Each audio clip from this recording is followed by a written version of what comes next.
बिस्मिल्लाहिर्रहमानिर्रहीम। Section number 75 income tax ordinance 2001, disposal and acquisition of assets. तो disposal क्या होता है? डिस्पोजल होता है किसी चीज़ को ख़त्म करना, ठीक है। और एक्विजिशन क्या होता है? एक्विजिशन होता है कोई आप कोई चीज़ जो है वो ख़रीद रहे हैं या ऑब्टेन कर रहे हैं, इसको एक्विजिशन कहते हैं।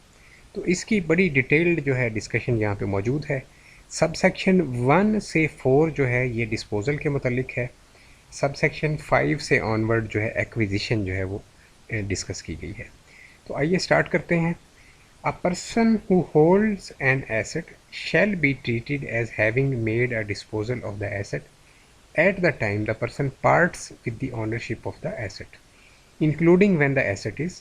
तो सबसे पहली चीज़ इसमें बताई गई है कि कोई भी जो पर्सन है जिसके पास एक एसेट था, होल्ड से मुराद है कि उसकी पोजेशन में था, और वो पर्सन जो है उस एसेट को basically parts with the ownership of the asset. तो पार्ट्स विद से मुराद होता है to give up the possession और कंट्रोल ऑफ समथिंग, ठीक है। यानी कि पोजेशन या कंट्रोल को गिव अप कर देने को हम के लिए इंग्लिश में लफ्ज़ इस्तेमाल करते हैं पार्ट विद का, ठीक है। तो यानी कि गिव अप कर देना, ख़त्म कर देना, छोड़ देना, ठीक है, पोजेशन को। तो पोजेशन को किसी भी एसेट की जब छोड़ देता है बंदा, तो डेफिनेटली उसको हम कहेंगे जी डिस्पोजल ऑफ एसेट। लॉ की लैंग्वेज में हम इसको डिस्पोजल ऑफ एसेट कहेंगे। इसके अलावा इसके अंदर शामिल है जब किसी भी एसेट को सेल किया जा रहा है, ठीक है, सेल को भी हम डिस्पोजल बोलते हैं।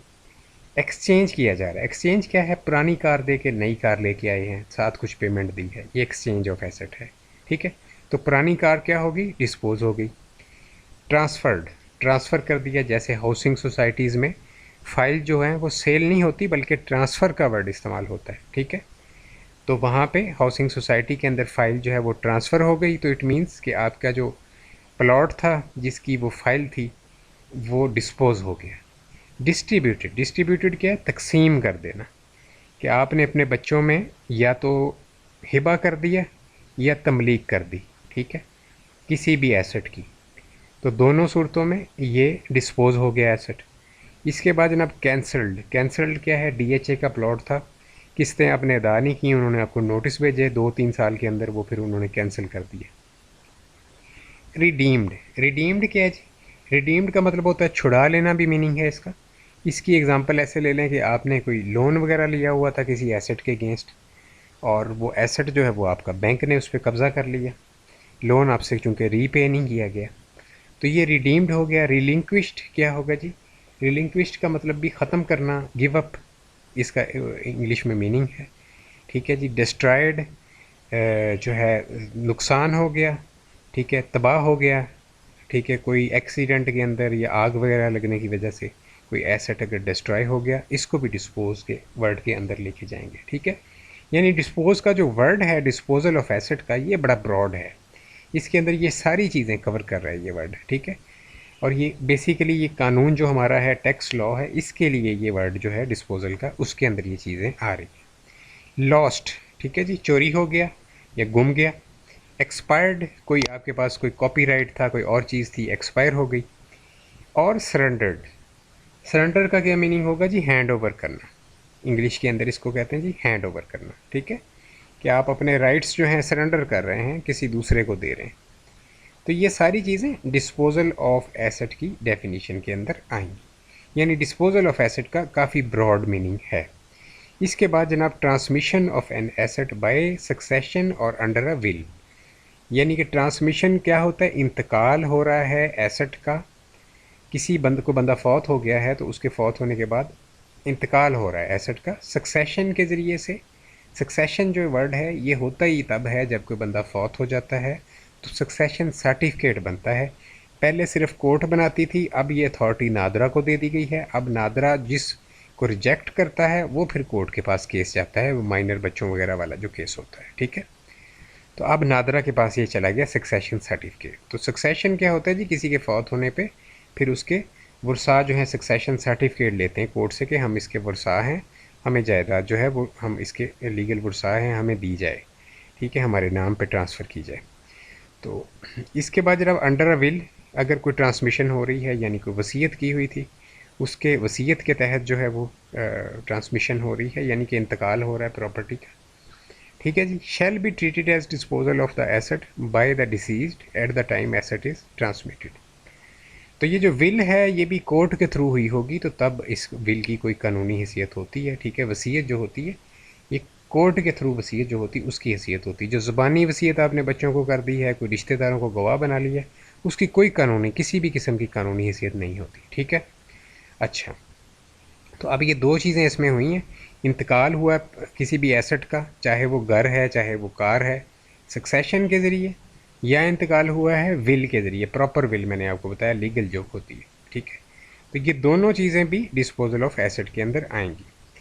इसके बाद जनाब, application of a business asset to personal use shall be treated as disposal of asset by the owner of the asset at the time asset is so applied. यानी कि बिजनेस ओनर जो है उसके लिए एसेट जो है वो disposal के तौर पे ट्रीट किया जाएगा अगर बिज़नेस का जो एसेट है उसको पर्सनल यूज़ के लिए इस्तेमाल किया जा रहा है।